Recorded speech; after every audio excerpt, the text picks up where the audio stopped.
Mishima himself had samurai ancestry, and he was extremely proud of it. You can easily find two contradictional characteristics of Japanese cultures or Japanese characters. One is elegance, one is brutality. But these two characteristics are very tightly combined sometimes, and our brutality, I think, comes from our emotion. It is never mechanized or systematized like nationalist brutality. And I think the brutality might come from our feminine aspect, and elegance comes from our nervous side. Sometimes we are too sensitive about definement or elegance or sense of beauty of such aesthetic side. And sometimes we are tired of it. And we need sometimes a sudden explosion to make us free from it. And for instance, after the war, our brutal side was completely hidden. But I believe it is just hidden, I think. And I don't like the Japanese culture is represented only by the flower arrangement or such a sort of peace-loving culture. We still have, I think we still have a very strong warrior's mind in our...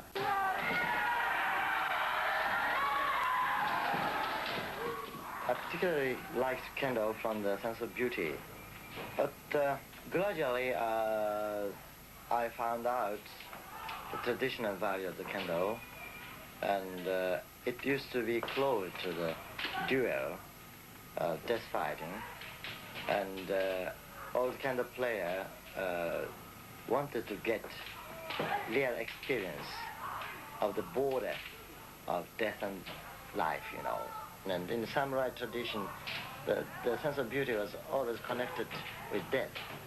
And for instance, if you commit harakiri, the samurai was requested to make up his face by powder or lipsticks in order to keep his face beautiful after his such a suffering death.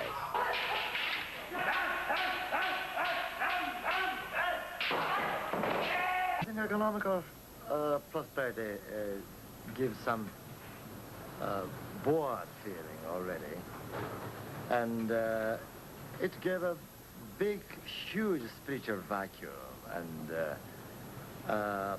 unbearable boredom, particularly among intellectuals. But I think not only intellectuals, but also among younger generations and half of populace, I think.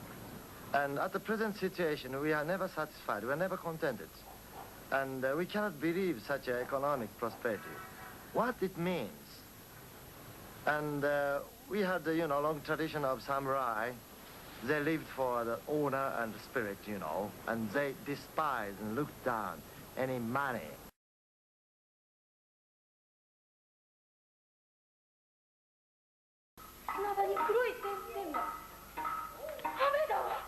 Inspired by the No theatre, Mishima wrote his own No plays. This is one of them. But he transferred the action from the 12th century to a modern setting. I found out it is quite impossible to transfer the old stylized beauty of the No play, and I cut it off. I just picked up only the theme. For instance, in My Lady Aoi, the original No play takes place in some court life in the 12th century, and I moved it into the modern hospital in the 20th century. Mishima's interest in the theatre began with the popular form, kabuki. As a child, he'd often been taken to kabuki by his grandmother. Now he began to work with kabuki actors, writing his own adaptations for their theatre. Kabuki was developed among populace, and it was considered quite a baroque, quite a bizarre place. And samurai was not permitted to go to kabuki theater because it was considered quite a vulgar place. But in such a way, Kabuki developed itself in remarkable way. It has a lot of baroque characteristics, mixing up of tragic side and the humorous side. At the beginning, Kabuki was acted by women. It's called a famous woman dancer called Izumo Okuni. But the Tokugawa government was very Confucianistic, you know, and they prohibited the women on the theater because the actress was suspected as a sort of prostitute. And then Kabuki used the boys as a woman's part. But boys are also used as for the male prostitution. And the Tokugawa government prohibited it again. And then the Kabuki actors had to find their own way to act a female part, even by adult actors, which made a improvement in the technical acting of female role.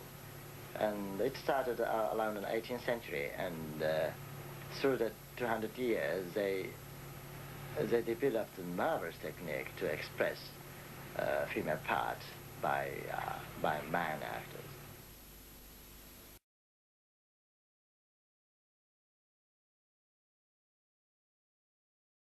I particularly picked up the student from the university where the conflict or trouble happened.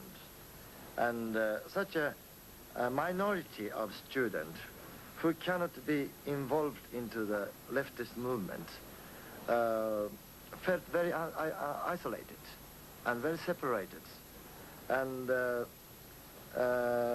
so they believed in some sense, they believed their own Japan and Japanese spirit, but, you know, it was completely denied by the leftist student movement.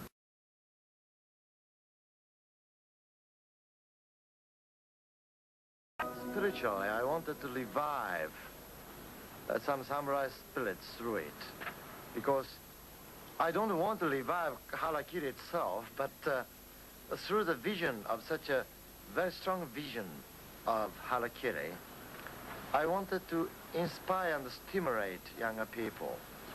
And through such a stimulation, I wanted to revive some old traditional sense of honor, or sense of very strong responsibility, and such a sense of death in honor. That's my purpose. Such a way of very extreme eroticism, and such a bloody eroticism is, maybe it was born in my mind from my birth. On the other hand, I don't want to show it as a private confession or something like that. I want to combine it with the most public situation. The harakiri is a very positive, very proud way of death. I think it is very different from the Western concept of suicide. Western concept of suicide is always defeat itself, mostly. But harakiri sometimes makes you win.